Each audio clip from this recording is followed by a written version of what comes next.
gonna stand up, take my people with me. Together we are going to a brand new home. Far across the river, can you hear freedom calling, calling me to answer? Gonna keep on keeping on. Pessoal, boa tarde para todo mundo aí. Vamos dar prosseguência no nosso edital de geografia, perfeitamente, hidrografia, pensando nas nossas próximas provas agora, né? Uma das principais já foram, mas não tem problema, ainda tem muita coisa para frente. Tem SpaceX, tem Colégio Naval, tem Barro Branco, beleza? Então tem muita coisa para frente ainda, a gente pode tirar proveito ainda das aulas de hoje, beleza? Vamos dar uma olhada aqui na hidrografia brasileira, então, conhecer a hidrografia brasileira, conhecer as bacias hidrográficas, conhecer os seus conceitos, conhecer seus principais rios, suas utilidades e tudo mais, beleza? Primeira situação, o que é uma bacia hidrográfica? Bacia hidrográfica é basicamente tudo que se liga ali a um rio principal, beleza? E que faz parte, que promove o abastecimento das águas daquele rio principal, beleza? Quando eu penso, por exemplo, no mais famoso que a gente conhece, bacia amazônica, eu sei que são inúmeros rios que abastecem o rio Amazonas, sim ou não?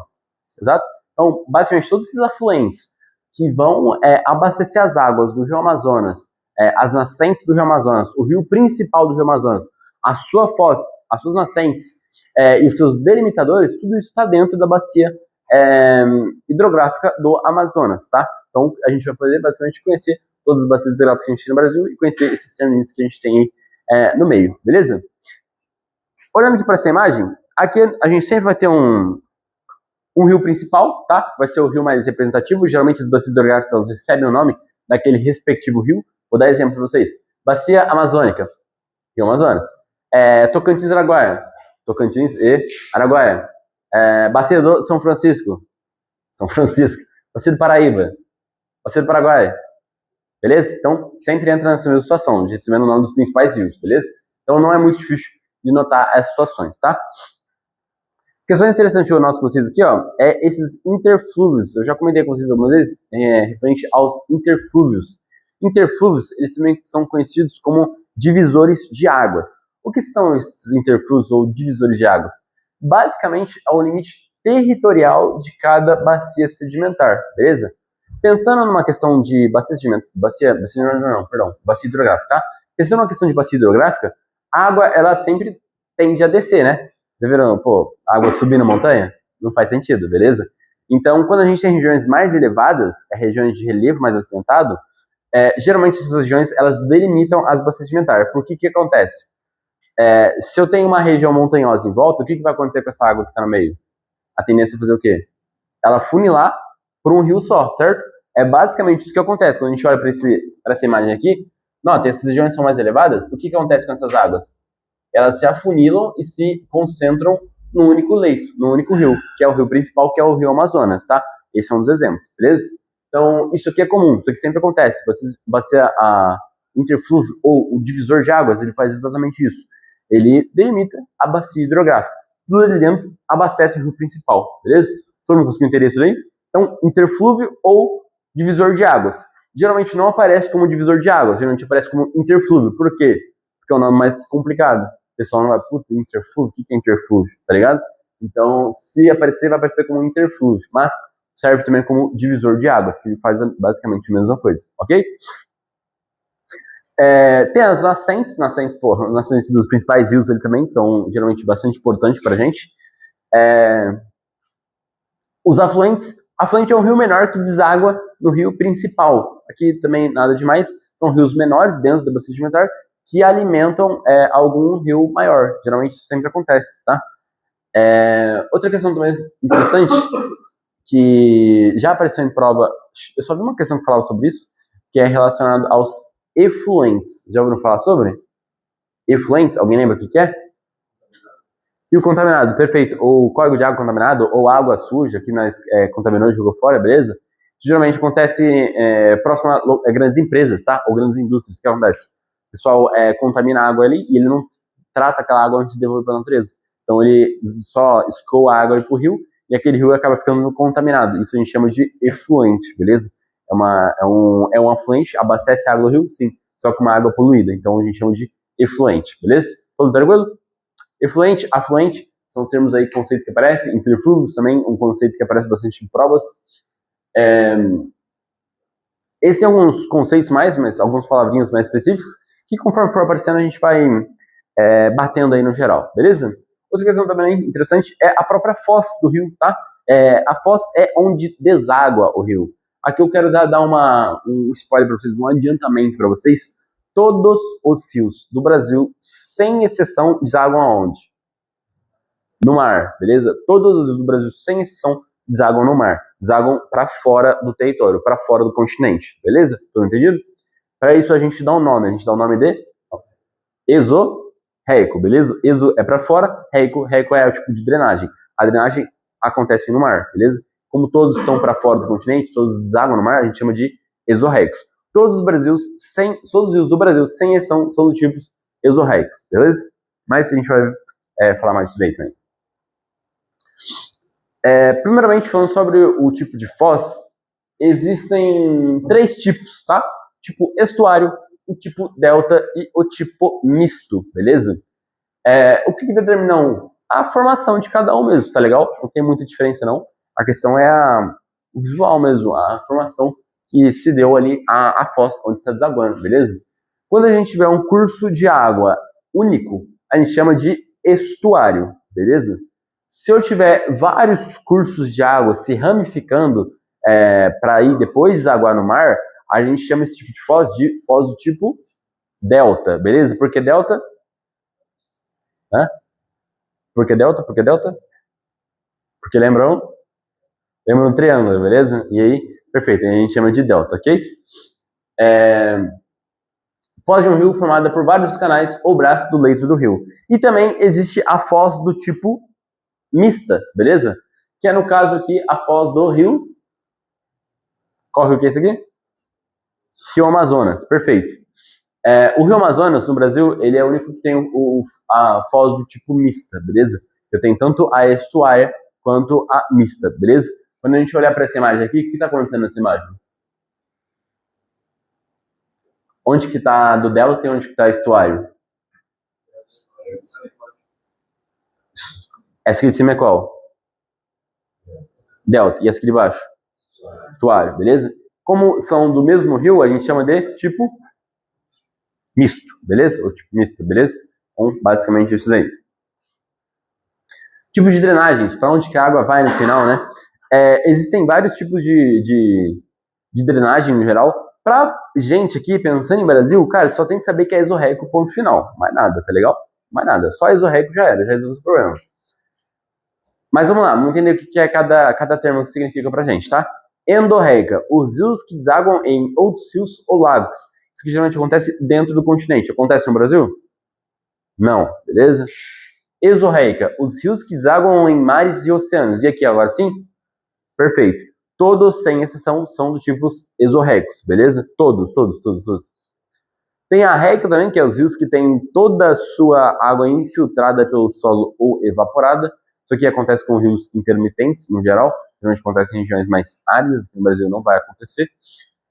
Existem algumas outros tipos de drenagens, mas não é tão interessante. Por exemplo, tem a criptorreica. Alguém lembra da criptorreica? Criptorreica é a drenagem quando acontece para dentro de uma caverna, tá? Então, se a água for parar para dentro de uma caverna, a gente chama de criptorreica, tá?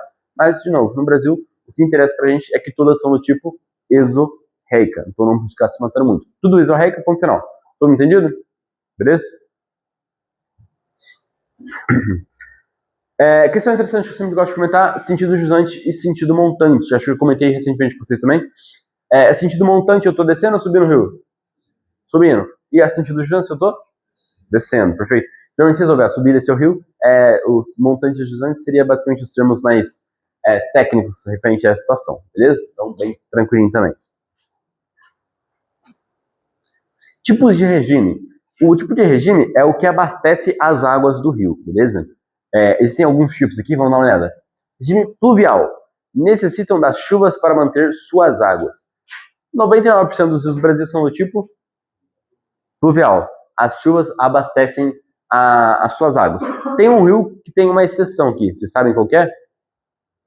Amazonas. Por quê? Oi? Dos Andes? É misto ou é glacial? Misto, perfeito. Vamos lá. Existe também o tipo de glacial ou nival, onde depende do derretimento do gelo das montanhas para fazer o rio correr, para abastecer as águas do rio. E também existe o tipo misto, que é quando ele se abastece dos dois tipos de jeito, beleza? O exemplo que a gente tem aqui é o próprio Rio Amazonas. O Rio Amazonas, ele também tem uma foz tipo mista, mas também tem um tipo de regime misto, tá? Ele é abastecido tanto pela água da chuva, quanto pela água do degelo, pelo glacial ou nival, que a gente chama também, tá? Então, bem tranquilinho. Tipo misto, beleza? Por que é tipo misto mesmo, vocês lembram? Ok, tem nos dois. Mas por que tem o tipo nival glacial no Amazonas também? Por conta das Cordilheiras dos Andes, tá? Uma das nascentes do Rio Amazonas fica nas cordilheiras, beleza? Então ela se abastece do derretimento do gelo, fechou? Por conta disso a gente chama regime tipo misto, beleza? Todo mundo conseguiu entender esse tipo de regime? É o que abastece a água do rio, basicamente, tá? Nada demais. Rio intermitente é rio perene. Rio intermitente é aquele rio que seca em determinadas épocas do ano. Aqui no Brasil, somente alguns poucos rios na região do sertão nordestino são do tipo intermitente, beleza? O restante todos são rios perenes, beleza? E perenes que durante o ano inteiro tem água sem muito estresse, beleza? Aqui são todas as bacias hidrográficas que a gente tem no Brasil. Primeira coisa, se for contar aí, tem um monte. Preciso saber todas de cor e salteado? Com certeza não, tá legal? As principais, ok, as principais é mais relevante, a gente tem que saber. Mas todas não é muito necessário. Vou pontuar algumas interessantes pra gente. Amazônica, sim ou não? Tocantins e Araguaia? Paraná? São Francisco? No geral, essas quatro são as principais, tá? Aí você pode colocar do Paraguai, do Uruguai, também, que é interessante no final. Mas, no geral, você tem a Amazônica, a Paraná, a Tocantins e a São Francisco, você já tá fazendo história, beleza? Agora, quando você entender todas por completo, aí sim, beleza. Imagina, pô, eu vou ficar estudando a bacia hidrográfica do Atlântico do Nordeste Ocidental? Pra que eu vou fazer isso? Atlântico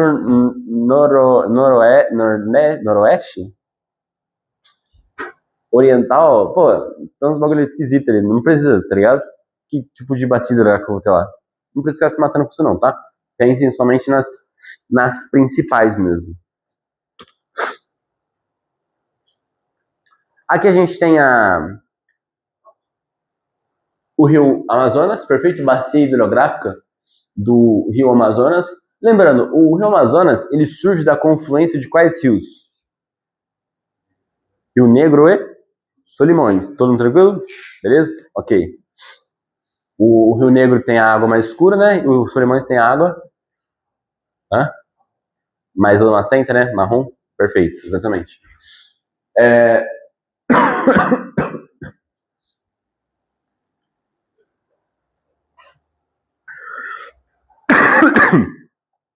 Um segundo ponto interessante referente às bacias hidrográficas, que geralmente é bastante cobrado em prova também, é a questão da geração de energia, geração de hidroeletricidade mais especificamente, beleza? Cada uma aí vai ser muito utilizada para algum tipo de situação, tá? Então é bastante interessante ficar esperto na questão das usinas de hidroeletricidade. Quando a gente pensar na bacia do Amazonas, a gente tem uma das mais importantes pra gente, que é a Belo Monte, beleza? Por que a Belo Monte é uma das mais importantes pra gente? Vocês sabem? 100% nacional, sim ou não? Sim, 100% nacional. É a maior 100% nacional? Maior 100% nacional. Vamos lá. Ela ficou no Rio Xingu, no Pará, tá legal? Maior hidrelétrica 100% nacional e terceira maior hidrelétrica do mundo. Ela só fica atrás de duas. Quais? Itaipu e Três Gargantas, da China, perfeito. A China é a primeira maior do mundo, A segunda maior do mundo é Itaipu, a terceira maior do mundo é a Belo Monte, beleza? Então é bastante interessante ficar sobre isso. A Belo Monte, ela está localizada no Amazonas, né? Questão interessante.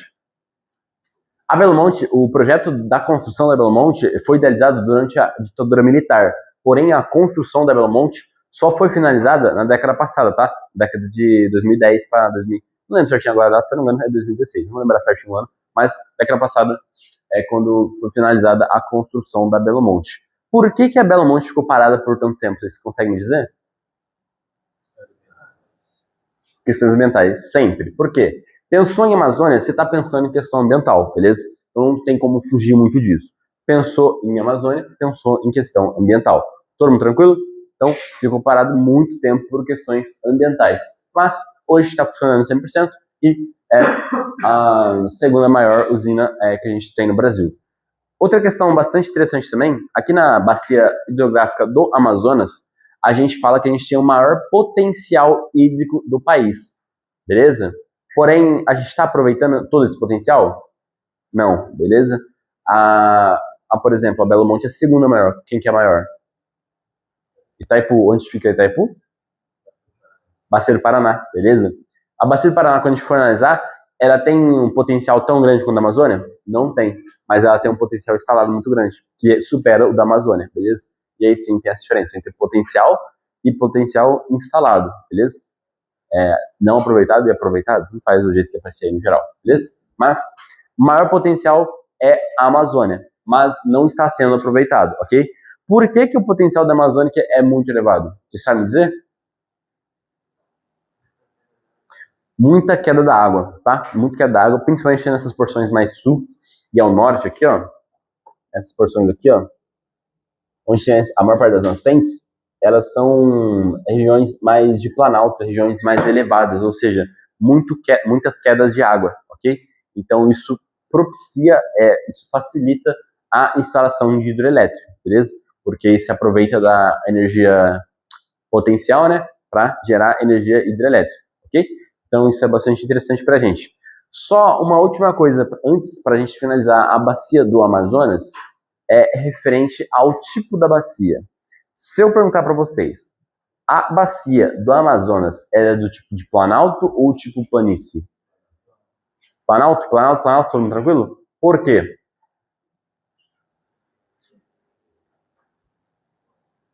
Por que ela é de planalto? Perfeito, porque as nascentes delas estão em regiões de planalto, ok? Fora a maior parte dos rios também tem as suas nascentes em regiões de planalto, ok? Todas essas regiões que abastecem o rio do Amazonas. Aí você vai falar, mas pô, o rio Amazonas, ele tá na planície amazônica, ele é uma planície, a máxima diferença de altitude que tem no rio inteiro é de 90 metros, que é pouca coisa pensar na extensão dele. Isso é verdadeiro, ok? Mas, ainda assim, a bacia, no geral, é considerada uma bacia de planalto, beleza? Por conta das nascentes. Todo mundo tranquilo? Então, marquem isso aí, bacias de planalto, bacia de planalto, ok? No Brasil, só tem uma bacia que é de planície, que é a bacia do... Alguém sabe? Não é São Francisco. Vou dar uma dica para vocês. Maior planície alagada do planeta Terra. Onde fica? Pantanal. Bacia do? Bacia do? Uruguai? Tocantins, Araguaia? Pantanal fica aqui? Onde fica o Pantanal, rapaziada? Paraná? Ou Paraguai? Paraguai, perfeito, exatamente. Maior planície alagada do mundo, Pantanal, que fica na região da bacia do Paraguai. Ou seja, maior bacia, única bacia hidrográfica brasileira que é do tipo de planície é a bacia do Paraguai. Como é que eu vou lembrar disso? Maior planície alagada do mundo, Pantanal, beleza? Tudo tranquilo? Associa os dois aí que você consegue lembrar.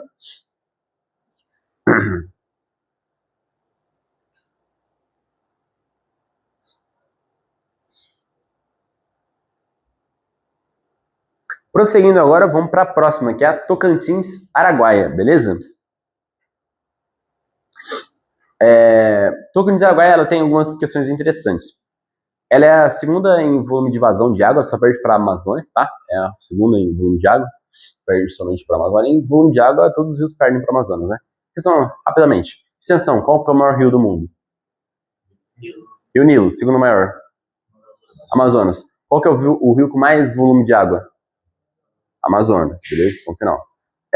Aqui no Brasil, voltando no Brasil agora, o Amazonas é o maior rio, tanto tem extensão quanto volume de água, e em segundo lugar fica o Tocantins Araguaia, beleza? Que é o segundo maior em volume de água que a gente tem. Coisas interessantes, eu já comentei com vocês mais cedo, vou comentar de novo.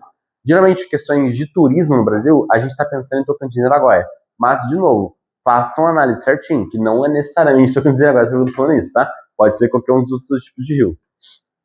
Mas geralmente a gente está pensando aqui. Na bacia hidrográfica do Tocantins Araguaia fica localizado a Ilha do Bananal. O que é a Ilha do Bananal mesmo? Maior ilha fluvial do mundo. Fica localizado na bacia do Tocantins Araguaia também. E, para finalizar, Tocantins Araguaia a gente também tem uma grande hidrelétrica. Qual que é a grande hidrelétrica aqui? Qual? Tucuruí? Estamos de boa? Perfeito. Bacia do Tucuruí, no Rio Pará também, que é a segunda maior usina 100% brasileira, ok?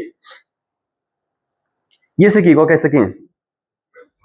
São Francisco, todo mundo tranquilo? Consegue bater o olho e ver isso daí? O gráfico? Beleza, ok. O Rio São Francisco é interessante por algumas questões aqui. Onde que o Rio São Francisco nasce? Serra da Canastra, perfeita.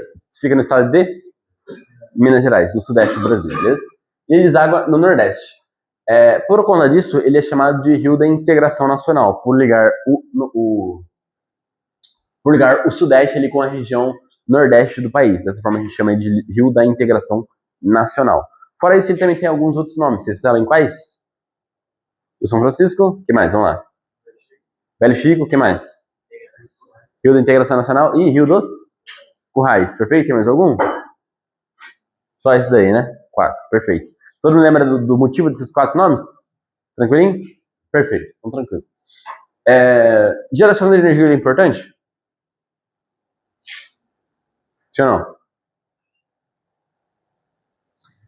Tem alguma grande hidrelétrica aqui? Até tenho, tá? Mas nada de se comparado com o restante, beleza? Sim, ele é muito utilizado para geração de energia hidrelétrica, principalmente para a região nordeste do país, mas para a gente, pensando em grandes usinas hidrelétricas, aí de fato fica um pouco mais apagado.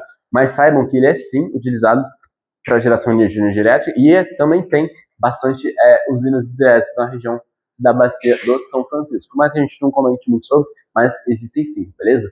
Ele é muito usado para questão de navegação, também muito importante na questão ali do turismo também, inclusive o turismo acontece bastante na região do São Francisco. Ele atravessa o vale da silvicultura que a gente tem no Brasil, né, que é a plantação de frutas no geral, laranja e as outras frutas que a gente planta, ali entre Juazeiro e... Alguém sabe? Juazeiro e... Esqueci o nome da cidade.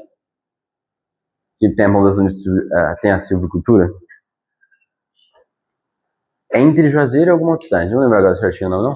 Mas, enfim, onde acontece silvicultura no Brasil também, é ele que banha essa região toda. Ele é o único rio no Brasil que passa pelo sertão nordestino e não seca, ou seja, ele passa pelo sertão nordestino e continua perene, tá? Ele não perde água, né, mesmo passando pelo sertão nordestino, fechou? Então, tá aí, bacia de São Francisco. Opa.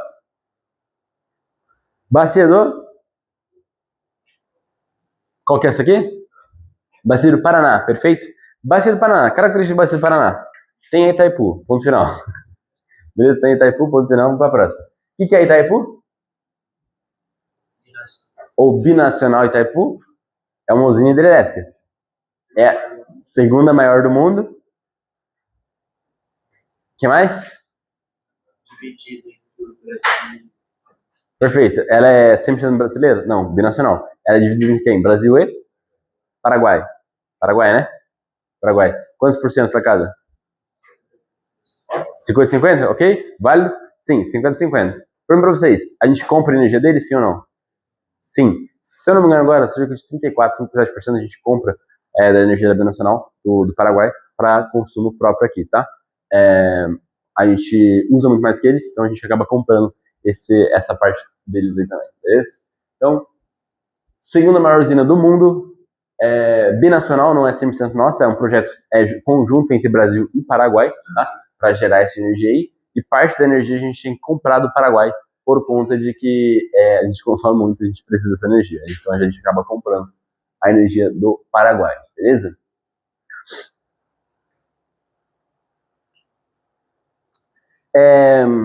Voltando aqui rapidamente, só pra gente finalizar. Bacia do Paraguai, né? Bacia do Paraná, perdão. A Bacia do Paraná também ela é muito importante por questão do rio. Qual rio? Qual rio? Qual rio? Tem o Rio Paraná, obviamente, perfeito. Mas também tem a hidrovia Tietê-Paraná. Eu já comentei com vocês também. A hidrovia Tietê-Paraná é muito importante para quem aqui no Brasil? Para quem? Para quem? Comentei agora há pouco vocês ainda, o Tietê-Paraná. E aí? Para que é importante o Tietê-Paraná? Tietê-Paraná é conhecido como rio do quê? Integração internacional, o que mais? Qual que é o outro nome do Tietê-Paraná? Rio do Mercosul, perfeito. Por quê? Porque interliga a região sudeste do país, região mais rica economicamente falando aqui do Brasil, com os outros países aqui da América Latina, tá legal? Chile, Paraguai, Argentina, Uruguai e tudo mais, beleza? Então, rio bastante importante aqui que fica localizado na bacia do Paraná, beleza? Questão interessante. Tanto o Tocantins, a Amazônia e o São Francisco, Uruguai também, são bacias do tipo de planalto, ok? A única que foge a essa regra é quem? Bacia do Paraguai, beleza? A única que foge a essa regra é a bacia do Paraguai, fechou?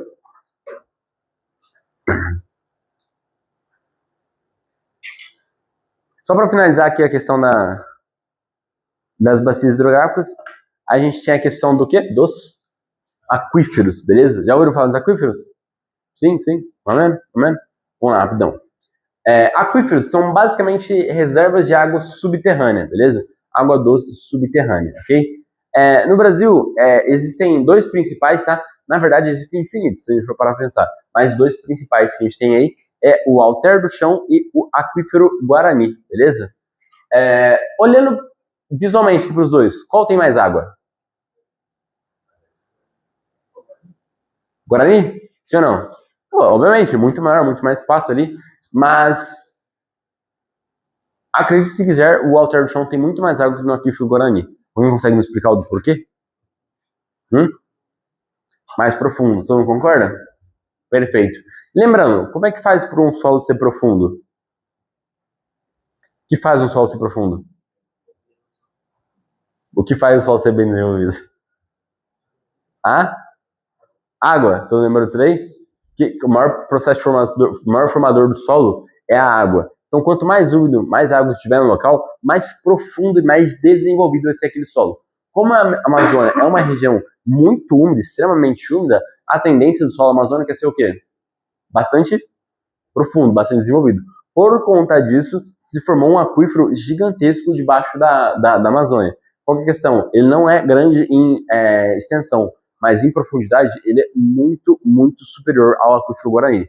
Dessa forma, a gente tem muito mais água presente no Alter do Chão do que no Aquífero Guarani, beleza? Questões interessantes sobre os aquíferos.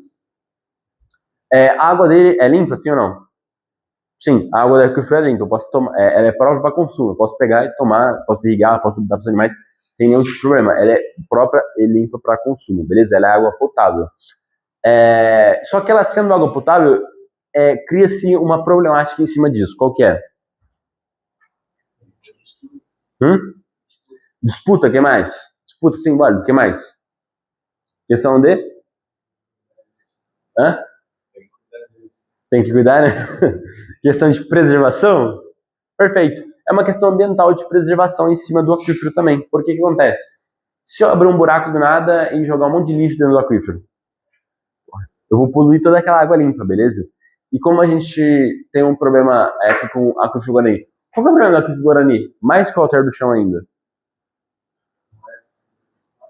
Não é 100% nacional. Ou seja, tem todo o cuidado internacional em cima do Aquífero Guarani, tá legal? Tem acordos para a utilização do Aquífero Guarani. É uma questão muito mais política, de fato, em cima do Aquífero Guarani, do que quando a gente pensa no Aquífero Alter do Chão. Então, o Alter do Chão é 100% nacional, sem problema. O Aquífero Guarani já não. O Aquífero Guarani, ele também pertence aos vizinhos aqui do país. Então, a gente tem que tomar cuidado com a utilização da água dele para não causar a situação da poluição, beleza? Porque se a gente polui essa água do Aquífero Guarani, a gente vai ter problema com os países vizinhos no geral, beleza? Então, isso aí acaba acontecendo no geral. Mas o Walter John tem muito mais água, beleza? Só pra gente finalizar aqui a situação, onde tem aquelas míticas, né, que o pessoal costuma falar, que a floresta amazônica é o pulmão do mundo. Isso é verdade, sim ou não? Qual que é o pulmão do mundo verdadeiro? As algas. Perfeito, isso mesmo. A vegetação marinha, no geral, tá legal? Elas sim são os grandes pulmões do mundo. Inclusive, tem uma questão interessante que foi levantada uma vez um tempo atrás, eu tive que pesquisar e tudo mais para ver se acontecia. Referente às árvores elas consumirem oxigênio. Isso é verdadeiro ou falso? Isso é verdadeiro. As árvores elas também consomem oxigênio. Só para vocês terem noção, para se manter uma floresta do tamanho da Amazônia, ela consome basicamente toda a quantidade de oxigênio que ela mesma produz, tá? Então, eu diria que ela é autossuficiente na questão de oxigênio, beleza? Mas, dito isso, é falso falar que a Amazônia é o pulmão do mundo. Porque se ela mesma consome o próprio oxigênio, como que ela vai ser o pulmão do mundo, beleza? Não pode, tá? Então, o verdadeiro pulmão do mundo são as algas do Oceano Atlântico no geral, ok? E para finalizar mais um mito, onde a gente tem a maior reserva de água doce do planeta Terra? Nas geleiras, beleza? Perfeitamente. Só que o gelo também tem um porém, eu não posso chegar lá e derreter o gelo, senão eu vou ter um problema pra frente, né? Então, mas sim, a água das geleiras, se eu pegar lá, derreter, é água potável, ponto final, beleza? Então, posso tomar. E lá onde está localizada a maior reserva de água doce do planeta Terra são nas geleiras, Polo Norte, Polo Sul, fechou? Rapaziada, sobre hidrografia, difícil? Alguma questão, alguma dúvida? Dúvidas, perguntas? Não? Todo mundo tranquilo? Beleza. Então, vamos fazer uma questãozinha enquanto isso tem? Fechou?